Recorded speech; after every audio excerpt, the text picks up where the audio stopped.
അസ്സാം വലൈക്കും വറഹ്മത്തുള്ളാഹി വബറകാതുഹു. അൽഹംദുലില്ലാഹി റബ്ബിൽ ആലമീൻ. അസ്സലാത്തു വസ്സലാമു അലാ റസൂലിൽ അമീൻ വഅലാ ആലിഹി വസഹ്ബിഹി അജ്മഈൻ. അമ്മാ ബഅദ്. റബ്ബി ഇശ്റഹ് ലി സദ്രി വയസ്സിർ ലി അംരി വഹ്ലുൽ ഉഖ്ദത മിൻ ലിസാനി യഫ്ഖഹു ഖൗലി. ഇൻ ഉരീദു ഇല്ലൽ ഇസ്ലാഹ മസ്തതഅതു വമാ തൗഫീഖി ഇല്ലാ ബില്ലാഹ് അലൈഹി തവക്കൽതു വഇലൈഹി ഉനീബ്. പ്രിയമുള്ള സഹോദരന്മാരെ, സഹോദരിമാരെ, അല്ലാഹു സുബ്ഹാനഹു വ തആല നമ്മെ അനുഗ്രഹിക്കുമാറാവട്ടെ. വിശുദ്ധ ഖുർആൻ ഏറ്റവും നല്ല രീതിയിൽ പഠിക്കാനും അതനുസരിച്ച് ജീവിക്കാനും അള്ളാഹു നമുക്കെല്ലാവർക്കും തൗഫീഖ് നൽകുമാറാവട്ടെ. ആമീൻ. ഖുർആനിലെ 45-ാം അധ്യായമാണ് സൂറ അൽ ജാസിയ. അവതരണം മക്കയിലാണ്. 37 ആയത്തുകളാണ് ഈ അധ്യായത്തിലുള്ളത്. ബിസ്മില്ലാഹിർ റഹ്മാനിർ റഹീം. പരമകാരുണികനും ദയാപരനുമായ അള്ളാഹുവിൻ്റെ നാമത്തിൽ. ഹാമീം. കേവലാക്ഷരങ്ങൾ കൊണ്ട് ആരംഭിക്കുന്ന അധ്യായങ്ങളിലൊന്നാണ് സൂറ അൽ ജാസിയ. ഖുർആനിലെ 114 അധ്യായങ്ങളിൽ 29 അധ്യായങ്ങൾ അൽ ഹുറൂഫുൽ മുഖത്തഅ, കേവലാക്ഷരങ്ങൾ കൊണ്ട് ആരംഭിക്കുന്ന അധ്യായങ്ങളാണ്. തൻസീലുൽ കിതാബി മിനല്ലാഹിൽ അസീസിൽ ഹക്കീം. ഈ വേദപുസ്തകത്തിൻ്റെ അവതരണം പ്രതാപിയും യുക്തിമാനുമായ അള്ളാഹുവിൽ നിന്നാണ്. തൻസീൽ, അവതരണം. അള്ളാഹുവിൻ്റെ 2 വിശേഷണങ്ങൾ ഇവിടെ പറയുന്നുണ്ട്: അൽ അസീസ്, അൽ ഹക്കീം. ഇന്ന ഫിസ് സമാവാത്തി വൽ അർളില ആയാത്തിൽ ലിൽ മുഅ്മിനീൻ. തീർച്ചയായും ഫിസ് സമാവാത്തി, ആകാശങ്ങളിൽ, വൽ അർള്, ഭൂമിയിൽ, ല ആയാത്തിൻ, എണ്ണമറ്റ തെളിവുകളുണ്ട്, ദൃഷ്ടാന്തങ്ങളുണ്ട്, ലിൽ മുഅ്മിനീൻ, സത്യവിശ്വാസികൾക്ക്, വഫീ ഖൽഖിക്കും, നിങ്ങളുടെ സൃഷ്ടിപ്പിലും, വമാ യബുസ്സു മിൻ ദാബത്തിൻ, അള്ളാഹു ജീവജാലങ്ങളെ ഭൂമിയിൽ പരത്തിയതിലും, ആയാത്തുൻ, അളവറ്റ അടയാളങ്ങളുണ്ട്, ലി ഖൗമി യൂഖിനൂൻ, അടിയുറച്ച വിശ്വാസമുള്ള ജനങ്ങൾക്ക്. വഖ്തിലാഫിൽ ലൈലി വന്നഹാരി, രാപ്പകലുകൾ മാറി മാറി വരുന്നതിൽ, വമാ അൻസലല്ലാഹു മിനസ്സമായി മിൻ റിസ്ഖിൻ, അള്ളാഹു മാനത്ത് നിന്ന് ജീവിതവിഭവം ഇറക്കിത്തരുന്നതിൽ, ഫഅഹ്യാ ബിഹിൽ അർള ബഅദ മൗതിഹ, അതുവഴി ചത്ത ഭൂമിയെ ചൈതന്യവത്താക്കുന്നതിൽ, മഴയാണ് ഇവിടെ ഉദ്ദേശിക്കുന്നത്.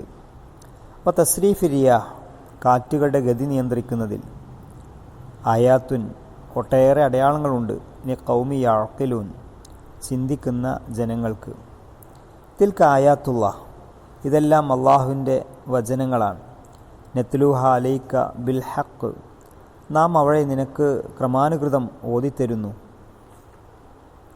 ഫബി അയ്യി ഹദീസിൻ ബഅദല്ലാഹി വ ആയാതിഹി യുക്മിനൂൻ, അള്ളാഹുവിലും അവൻ്റെ വചനങ്ങളിലുമല്ലാതെ മറ്റേത് വൃത്താന്തങ്ങളിലാണ് ഈ ജനം ഇനി വിശ്വസിക്കുക.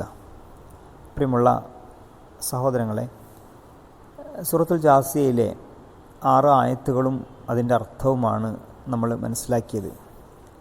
പ്രവാചകൻ തിരുമേനി സല്ലല്ലാഹു അലൈഹി വസല്ലമയുടെ പ്രബോധനത്തെ പരിഹസിക്കുകയും നിഷേധിക്കുകയും ചെയ്യുന്ന ജനങ്ങൾക്ക് മുൻപിൽ അല്ലാഹു സുബ്ഹാനഹു വ തആല അവൻ്റെ ദൃഷ്ടാന്തങ്ങളെക്കുറിച്ചുള്ള വളരെ കൃത്യമായ ഓർമ്മപ്പെടുത്തലുകളാണ് ഈ ഭാഗത്ത് നൽകുന്നത്. ഏകദൈവത്വ സിദ്ധാന്തത്തിൻ്റെ അഥവാ തൗഹീദിൻ്റെ തെളിവുകൾ വിവരിക്കുന്നു. മനുഷ്യൻ്റെ അസ്തിത്വം മുതൽ ആകാശഭൂമികൾ വരെ വ്യാപിച്ചു കിടക്കുന്ന ദൃഷ്ടാന്തങ്ങളിലേക്ക് അവൻ്റെ ശ്രദ്ധ ക്ഷണിക്കുകയാണ്. എവിടെ തിരിഞ്ഞാലും എല്ലാ വസ്തുക്കളിലും മനുഷ്യർ നിഷേധിക്കുന്ന തൗഹീദിനെ സാക്ഷ്യപ്പെടുന്നതായി കാണാം. മനുഷ്യൻ അവൻ്റെ തന്നെ സ്വയം സൃഷ്ടിപ്പ്, പലതരം ജന്തുക്കൾ, രാപ്പകലുകൾ, മഴ, അതുവഴി കിളിർത്തു വരുന്ന സസ്യലതാദികൾ, വാതകങ്ങൾ, കാറ്റുകൾ, മനുഷ്യൻ്റെ തന്നെ ജന്മം, കണ്ണു തുറന്നു നോക്കുകയും നിഷ്പക്ഷബുദ്ധിയ ചിന്തിക്കുകയുമാണെങ്കിൽ ഈ പ്രപഞ്ചം നിരീശ്വരമോ നിരവധി ദൈവങ്ങളാൽ നടത്തപ്പെടുന്നതോ അല്ലെന്നും അതെല്ലാം മനുഷ്യന് വളരെ എളുപ്പത്തിൽ ബോധ്യപ്പെടുത്തി തരുന്നതുമാണ്. ഈ സൃഷ്ടിപ്പെല്ലാം ഒരേ ഒരു ദൈവത്താൽ നിർമ്മിതമാണെന്നും ആ ദൈവം അഥവാ അള്ളാഹു മാത്രമാണ് അവയെ ആസൂത്രിതമായി പരിപാലിച്ചുകൊണ്ടിരിക്കുന്നതെന്നും അവ വിളിച്ചു പറയുന്നുണ്ട്. ഒരിക്കലും വിശ്വസിക്കുകയില്ലെന്ന് ശപഥം ചെയ്തവരുടെ മുമ്പിൽ ഈ തെളിവുകൾക്ക് ഒരു പ്രസക്തിയുമില്ല എന്നും അള്ളാഹു പറയുന്നു. ഈ അധ്യായത്തിൻ്റെ ആമുഖ സംഗ്രഹം ഇങ്ങനെയാണ്: തൻസീലുൽ കിതാബി മിനല്ലാഹിൽ അസീസിൽ ഹക്കീം. ഈ വേദം മുഹമ്മദിൻ്റെ സ്വന്തം കൃതിയല്ല, അള്ളാഹുവിൽ നിന്ന് അദ്ദേഹത്തിന് അവതരിപ്പിച്ചു തന്നതാണ്. ഇത് അവതരിപ്പിച്ച ദൈവം, അദ്ദേഹത്തിൻ്റെ രണ്ട് കഴിവുകൾ, ഒന്ന് അസീസാണ്, അൽ ഹക്കീമാണ്. അസീസ് എന്നതിൻ്റെ താല്പര്യം അവൻ്റെ ആജ്ഞയെ ലംഘിച്ചവന് അവൻ്റെ ശിക്ഷയിൽ നിന്ന് ഒരു വിധത്തിലും രക്ഷപ്പെടാനാവില്ല എന്നാണ്. മനുഷ്യൻ പൂർണ്ണ വിശ്വാസത്തോടെയും സംതൃപ്തിയോടെയും താല്പര്യത്തോടെയും അള്ളാഹുവിൻ്റെ മാർഗനിർദ്ദേശങ്ങളും നിയമങ്ങളും പിൻപറ്റേണ്ടതുണ്ട്. അവൻ ഹക്കീമാണ് എന്നതിൻ്റെ താല്പര്യം അവൻ്റെ ഏതെങ്കിലും അധ്യാപനം അബദ്ധമാവാൻ ഒരിക്കലും സാധ്യതയില്ല. അവൻ്റെ സൃഷ്ടിപ്പിൽ ഒരുവിധ ന്യൂനതകളും നിങ്ങൾക്ക് ബോധ്യപ്പെടുകയില്ല. ഇന്ന ഫിസ് സമാവാത്തി വല്ലർദിൽ ആയാത്തിൽ ലിൽ മുഅ്മിനീൻ. വിശുദ്ധ ഖുർആനിൽ ധാരാളം സ്ഥലത്ത് ഈ ഒരു സന്ദേശം മനുഷ്യനെ പഠിപ്പിക്കുന്നുണ്ട്. ഖുർആനിലെ 3-ാം അധ്യായം സൂറ ആലിമ്രാനിൽ അല്ലാഹു സുബ്ഹാനഹു വ തആല പറയുന്നു: ഇന്ന ഫീ ഖൽഖിസ് സമാവാത്തി വല്ലർദി വഖ്തിലാഫിൽ ലൈലി വന്നഹാരി ലആയാത്തിൽ ലിഉലിൽ അൽബാബ്. ആകാശഭൂമിയുടെ സൃഷ്ടിപ്പിലും രാപ്പകലുകൾ മാറി മാറി വരുന്നതിലും ചിന്താശേഷിയുള്ളവർക്ക് ധാരാളം ദൃഷ്ടാന്തങ്ങളുണ്ട്. അല്ലദീന യദ്കുറൂനല്ലാഹ ഖിയാമൻ വഖുഊദൻ വഅലാ ജുനൂബിഹിം വയതഫക്കറൂന ഫീ ഖൽഖിസ് സമാവാത്തി വല്ലർദ് റബ്ബനാ മാ ഖലഖ്ത ഹാദാ ബാതില സുബ്ഹാനക ഫഖിനാ അദാബന്നാർ. നിന്നും ഇരുന്നും കിടന്നും അള്ളാഹുവെ സ്മരിക്കുന്നവരാണവർ. ആകാശഭൂമികളുടെ സൃഷ്ടിപ്പിനെപ്പറ്റി ചിന്തിക്കുന്നവരാണ്. അവർ പറയും സ്വയം: ഞങ്ങളുടെ നാഥ, നീ ഇതൊന്നും വെറുതെ സൃഷ്ടിച്ചതല്ല. റബ്ബനാ മാ ഖലഖ്ത ഹാദാ ബാതില. അതിനാൽ നീ ഞങ്ങളെ നരകത്തിയിൽ നിന്ന് കാത്തിരക്ഷിക്കണമേ. സൂറത്ത് ആലിമ്രാനിലെ 190-91 സൂക്തങ്ങളാണ്. പിന്നീട് അല്ലാഹു സുബ്ഹാനഹു വ തആല പറയുന്നത്, നിങ്ങളുടെ സൃഷ്ടിപ്പിലും അള്ളാഹു ജീവജാലങ്ങളെ ഭൂമിയിൽ പരത്തിയതിലും അടിയുറച്ച ജനങ്ങൾക്ക് ദൃഷ്ടാന്തമുണ്ട്. രാവും പകലിനെക്കുറിച്ച് പറയുന്നുണ്ട്, മഴയെക്കുറിച്ച് പറയുന്നുണ്ട്, അള്ളാഹു നൽകുന്ന ഭക്ഷണത്തെക്കുറിച്ച് സൂചിപ്പിക്കുന്നുണ്ട്. നമ്മൾ സാധാരണഗതിയിൽ പാരായണം ചെയ്യാറുള്ള, ഒരുപക്ഷെ വിശ്വാസികൾ എല്ലാ ദിവസവും മഗ്‌രിബ് നമസ്കാരത്തിന് ശേഷം പാരായണം ചെയ്യാറുള്ള 2 അധ്യായങ്ങളിൽ ഒന്നാണ് സൂറത്ത് യാസീനും മറ്റൊന്ന് സൂറത്തുൽ മുൽക്കും. സൂറത്ത് യാസീനിൽ അള്ളാഹുവിൻ്റെ എത്രയെത്ര ദൃഷ്ടാന്തങ്ങളെക്കുറിച്ചാണ് പറയുന്നത്. സുബ്ഹാനല്ലദീ ഖലഖൽ അസ്വാജ കുല്ലഹാ മിമ്മാ തുംബിതുൽ അർളു വമിൻ അൻഫുസിഹിം വമിമ്മാ ലാ യഅലമൂൻ. ഭൂമിയിൽ മുളച്ചുണ്ടാവുന്ന സസ്യങ്ങൾ, മനുഷ്യവർഗം, മനുഷ്യർക്കറിയാത്ത മറ്റനേകം വസ്തുക്കൾ എല്ലാത്തിനെയും ഇണകളായി സൃഷ്ടിച്ച അള്ളാഹു എത്ര പരിശുദ്ധനാണ്. വായത്തുല്ലഹുമുൽ ലൈലു നസ്ലഉ മിൻഹു നഹാറ ഫൈദാഹും മുദ്ലിമൂൻ. രാവ് ഇവർക്കൊരു ദൃഷ്ടാന്തമാണ്, അതിൽ നിന്ന് പകലിനെ നാം ഊരിയെടുക്കുന്നു, അതോടെ ഇവർ ഇരുളിൽ അകപ്പെടുന്നു. വശംസു തജ്രി ലിമുസ്തഖറിൻ ലഹാ ദാലിക തഖ്ദീറുൽ അസീസുൽ അലീം. സൂര്യൻ അതിൻ്റെ സങ്കേതത്തിലേക്ക് സഞ്ചരിച്ചുകൊണ്ടിരിക്കുന്നു. പ്രതാപിയും എല്ലാം അറിയുന്നവനുമായ അള്ളാഹുവിൻ്റെ സൂക്ഷ്മമായ പദ്ധതി അനുസരിച്ചാണത്. വൽ ഖമറ ഖദ്ദർനാഹു മനാസില ഹത്താ അഅദ കൽ ഉർജൂനിൽ ഖദീം. ചന്ദ്രനും നാം ചില മണ്ഡലങ്ങൾ നിശ്ചയിച്ചിട്ടുണ്ട്, അതിലൂടെ കടന്നുപോയി അത് ഉണങ്ങി വളഞ്ഞ ഈന്തപ്പനക്കുലയുടെ തണ്ട് പോലെയായിത്തീരുന്നു. ലശംസു യംബഗി ലഹാ അൻ തുദ്രിക്കൽ ഖമറ വലൽ ലൈലു സാബിഖുൻ നഹാർ വകുല്ലും ഫീ ഫലകി യസ്ബഹൂൻ. ചന്ദ്രനെ എത്തിപ്പിടിക്കാൻ സൂര്യന് സാധ്യമല്ല, പകലിനെ മറികടക്കാൻ രാവിനുമാവില്ല. ഓരോന്നും നിശ്ചിത ഭ്രമണത്തിൽ നീന്തിത്തുടിക്കുകയാണ്. ഇങ്ങനെ എത്രയെത്ര ദൃഷ്ടാന്തങ്ങളെക്കുറിച്ചാണ് വളരെ മനോഹരമായി അല്ലാഹു സുബ്ഹാനഹു വ തആല ഖുർആനിലൂടെ നമ്മെ പഠിപ്പിക്കുന്നത്. നിങ്ങൾ കണ്ണു തുറന്നു നോക്കുക. ഈ പ്രപഞ്ചത്തിൽ ധാരാളം ദൃഷ്ടാന്തങ്ങൾ നിങ്ങൾക്ക് കാണാൻ കഴിയും. നിങ്ങളുടെ ഉള്ളിലും പുറത്തും നാനാവശത്തും ദൃഷ്ടാന്തങ്ങളോട് ദൃഷ്ടാന്തങ്ങൾ പരന്നു കിടക്കുന്നു. ഈ പ്രപഞ്ചം ഒരു ദൈവത്തിൻ്റെ, ഒരേയൊരു ദൈവത്തിൻ്റെ മാത്രം സൃഷ്ടിയാണെന്നും അവൻ തന്നെയാണ് അതിൻ്റെ ഉടമയും അധിപനും ആസൂത്രകനുമെല്ലാം അത് സാക്ഷ്യപ്പെടുത്തുന്നുണ്ട്. ആകാശഭൂമികളുടെ ദൃഷ്ടാന്തങ്ങൾ എന്തിൻ്റേതാണെന്ന് പറയേണ്ട ആവശ്യമില്ല. കാരണം അള്ളാഹുവിനോടൊപ്പം ഇതര ദൈവങ്ങളെ കൂടി ആരാധ്യനായി അംഗീകരിക്കണമെന്നത് ബഹുദൈവ വിശ്വാസികൾ ശഠിച്ചതാണല്ലോ അക്കാലത്ത് എല്ലാ സംഘർഷങ്ങൾക്കും ആധാരമായത്. അള്ളാഹു അല്ലാതെ ദൈവമോ ആരാധനയോ ഏതുമില്ല എന്നാണ് ഖുർആനിൻ്റെ സന്ദേശം. അതുകൊണ്ട് ദൃഷ്ടാന്തങ്ങൾ കൊണ്ട് ഉദ്ദേശം തൗഹീദ് സത്യമാണെന്നും ഷിർക്ക് മിഥ്യയാണെന്നും സാക്ഷ്യപ്പെടുത്തുന്ന ദൃഷ്ടാന്തങ്ങളാണെന്ന് പശ്ചാത്തലത്തിൽ നിന്ന് അള്ളാഹു നമ്മെ ബോധ്യപ്പെടുത്തുന്നു. സയ്യിദ് മൗദൂദി സാഹിബ് വളരെ മനോഹരമായിട്ട് ഈ ഭാഗം അദ്ദേഹത്തിൻ്റെ തഫ്ഹീമുൽ ഖുർആനിലൂടെ വിശദീകരിക്കുന്നുണ്ട്. പിന്നെ പറയുന്നത് ഈ ദൃഷ്ടാന്തങ്ങൾ വിശ്വാസികൾക്കുള്ളതാണെന്നാണ്. ലായാത്തിൽ ലിൽ മുക്മിനീൻ. ഇതിൻ്റെ താല്പര്യം ഇങ്ങനെയാണ്: ഈ ദൃഷ്ടാന്തങ്ങൾ എല്ലാ മനുഷ്യർക്കുമുള്ളതാണെങ്കിലും അവ ദർശിച്ച് യാഥാർത്ഥ്യത്തിൽ എത്തിച്ചേരുക വിശ്വസിക്കാൻ തയ്യാറുള്ളവർ മാത്രമാകുന്നു.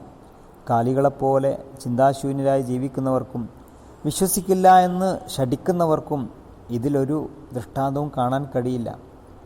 ഒരു പൂവിൻ്റെ സൗന്ദര്യം, അതിൻ്റെ ശോഭ, അതിൻ്റെ ഗന്ധം, ഇതൊക്കെ മനോഹരമായി അനുഭവപ്പെടുക അതിനെ ആസ്വദിക്കാൻ തയ്യാറാവുന്നവർക്ക് മാത്രമാണ്. പിന്നീട് അല്ലാഹു സുബ്ഹാനഹു വ തആല പറയുന്നത്, നിങ്ങളുടെ സൃഷ്ടിപ്പിലും ഭൂമിയിൽ അള്ളാഹു പരത്തിയ ധാരാളം ജീവജാലങ്ങളിലും ദൃഢവിശ്വാസമുള്ളവർക്ക് ദൃഷ്ടാന്തങ്ങളുണ്ട് എന്നാണ്. നിഷേധിക്കാൻ തീരുമാനമെടുക്കുകയോ സന്ദേഹത്തിൻ്റെ നൂലാമാലകൾ തന്നെ അലഞ്ഞു തിരിയാൻ സ്വയം ഇഷ്ടപ്പെടുകയോ ചെയ്തവരുടെ കാര്യം ഒന്ന് വേറെ തന്നെയാണ്. എന്നാൽ അള്ളാഹുവിൻ്റെ ദൃഢബോധ്യത്തിനു മുമ്പിൽ ഹൃദയം കൊട്ടിയടച്ചവർക്കല്ലാതെ ഒരിക്കലും അള്ളാഹുവിൻ്റെ തൗഹീദിനെ നിഷേധിക്കാൻ കഴിയുകയില്ല. അവർക്ക് ഈ പ്രപഞ്ചത്തിൽ ധാരാളം ദൃഷ്ടാന്തങ്ങളുണ്ട്. മനുഷ്യൻ അവനവനെക്കുറിച്ച് തന്നെ ചിന്തിച്ചാൽ അവൻ്റെ കണ്ണ്, അവൻ്റെ കൈകാലുകൾ, അവൻ്റെ വിരലടയാളം, അവൻ്റെ രക്തം, അവൻ്റെ ശരീരത്തിൻ്റെ ഓരോ സൃഷ്ടിപ്പും വലിയ വലിയ അത്ഭുതങ്ങളാണ്. മനുഷ്യൻ്റെ സൃഷ്ടിപ്പിൻ്റെ യാഥാർത്ഥ്യം ബോധ്യപ്പെട്ട് പ്രപഞ്ചനാഥനിൽ സുജൂദിൽ വീഴുന്ന ധാരാളം സയൻറ്റിസ്റ്റുകളെ ലോകത്തിന് സംഭാവന നൽകിയിട്ടുണ്ട്. ഒരു മനുഷ്യൻ ഒറ്റയ്ക്കിരുന്ന്, പ്രിയമുള്ളവരെ, നമ്മളൊക്കെ ഒറ്റയ്ക്കിരുന്ന് നമ്മളെപ്പറ്റി ചിന്തിച്ചാൽ അവിടെ നമുക്ക് അള്ളാഹുവിനെ കണ്ടെത്താൻ കഴിയും. ഈ ഒരു വലിയ കാര്യം അള്ളാഹു വളരെ മനോഹരമായി ഖുർആനിക സൂക്തങ്ങളിലൂടെ മനുഷ്യനെ പഠിപ്പിക്കുന്നുണ്ട്. ഒരു മനുഷ്യൻ സ്വന്തം ജീവിതത്തെക്കുറിച്ച്, അതിൻ്റെ അസ്തിത്വ ഘടനയെക്കുറിച്ച്, ഭൂമിയിൽ വ്യാപിച്ചു കിടക്കുന്ന ജന്തു ജീവജാലങ്ങളെക്കുറിച്ച് ഒക്കെ ചിന്തിക്കുകയാണെങ്കിൽ എണ്ണമറ്റ ദൃഷ്ടാന്തങ്ങൾ കാണാൻ കഴിയും. അവ കണ്ടാൽ ഇതെല്ലാം ഒരു ദൈവമില്ലാതെ ഉണ്ടായതാണെന്നോ ഇവയുടെ നിർമ്മാണത്തിൽ ഒന്നിലേറെ ദൈവങ്ങൾക്ക് കൈയുണ്ടെന്നോ ഉള്ള ഒരു സംശയം പോലും നിലനിൽക്കുകയില്ല. അള്ളാഹു പിന്നീട് രാപ്പകലുകളെക്കുറിച്ച് പറയുന്നുണ്ട്. രാവും പകലും അത് തികച്ചും വ്യവസ്ഥാപിതമായി ഒന്ന് മറ്റേതിന് പിറകെ വരുന്നു. രണ്ടാമതൊരു കാര്യം, ഒന്ന് പ്രകാശിക്കുന്നതും മറ്റൊന്ന് ഇരുളടഞ്ഞതുമാകുന്നു. ഇനി ഒരു കാലയളവിൽ പകൽ ക്രമേണ കുറഞ്ഞു വരികയും രാവ് ഏറി വരികയും ചെയ്യുന്നു. പിന്നെ ഒരു കാലത്ത് രാവും പകലും തുല്യമാകുന്നു. പിന്നെ ക്രമേണ പകലേറുകയും രാത്രി കുറയുകയും ചെയ്യുന്നു. എത്ര അത്ഭുതമാണ് ഭൂമിയിൽ നടക്കുന്നത്!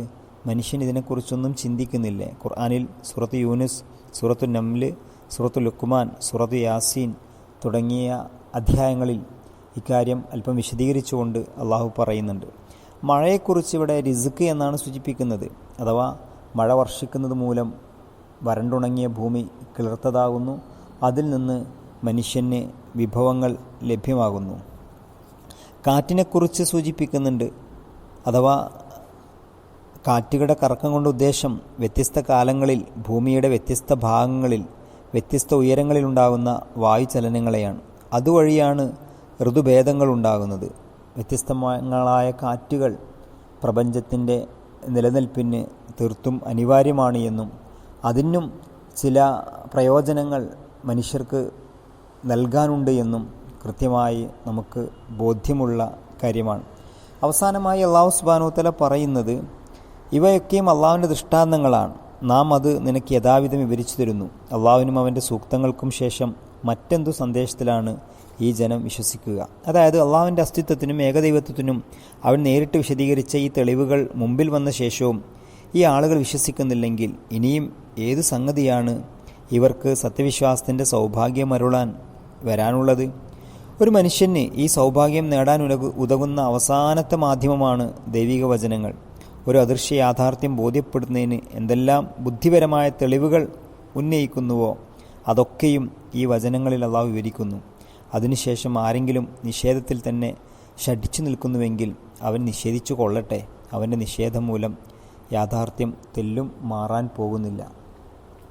അവന് അള്ളാഹുവിനെ കണ്ടെത്താൻ കഴിയുന്ന പ്രാപഞ്ചിക ദൃഷ്ടാന്തങ്ങളെക്കുറിച്ച് പറഞ്ഞു, അവനവൻ്റെ സൃഷ്ടിപ്പിനെക്കുറിച്ച് പറഞ്ഞു, മറ്റു ജീവജാലങ്ങളെക്കുറിച്ച് സൂചിപ്പിച്ചു. ഇനിയും അക്കാര്യം കൃത്യമായി പഠിപ്പിക്കുന്ന പ്രവാചകന്മാരുടെ ജീവിതത്തെക്കുറിച്ച് പറയുന്നു. അവർക്ക് ലഭ്യമാകുന്ന വഹീനെക്കുറിച്ചും ഖുർആനെക്കുറിച്ചും അവരുടെ മുമ്പിൽ ബോധ്യപ്പെടുത്തുന്നു. ഈ ഖുർആനാണ് അവരുടെ മുമ്പിലുള്ളത്. എന്നിട്ടും അവർ വിശ്വസിക്കുന്നില്ല എങ്കിൽ അവർ വിശ്വസിക്കേണ്ട, അവരെ വെറുതെ വിട്ടുകൊള്ളുക, അവർ നിഷേധിച്ചു കൊള്ളട്ടെ. അവൻ്റെ നിഷേധം മൂലം യാഥാർത്ഥ്യം തെല്ലും മാറാൻ പോകുന്നില്ല എന്ന് ഗൗരവത്തോടുകൂടി താക്കീത് ചെയ്തുകൊണ്ടാണ് ഈ ഭാഗം അവസാനിക്കുന്നത്. അല്ലാഹു സുബ്ഹാനഹു വ തആല ഖുർആനിക സൂക്തങ്ങളെ ശരിയാവണ്ണം പഠിക്കുവാനും അത് ഉൾക്കൊണ്ട് ജീവിക്കാനും നമുക്കെല്ലാവർക്കും തൗഫീക്ക് നൽകി അനുഗ്രഹിക്കുമാറാവട്ടെ. വാഖിറു ദഅവാനാ അൽഹംദുലില്ലാഹി റബ്ബിൽ ആലമീൻ. അസ്സലാമു അലൈക്കും വറഹ്മത്തുള്ളാഹി വബറകാതുഹു.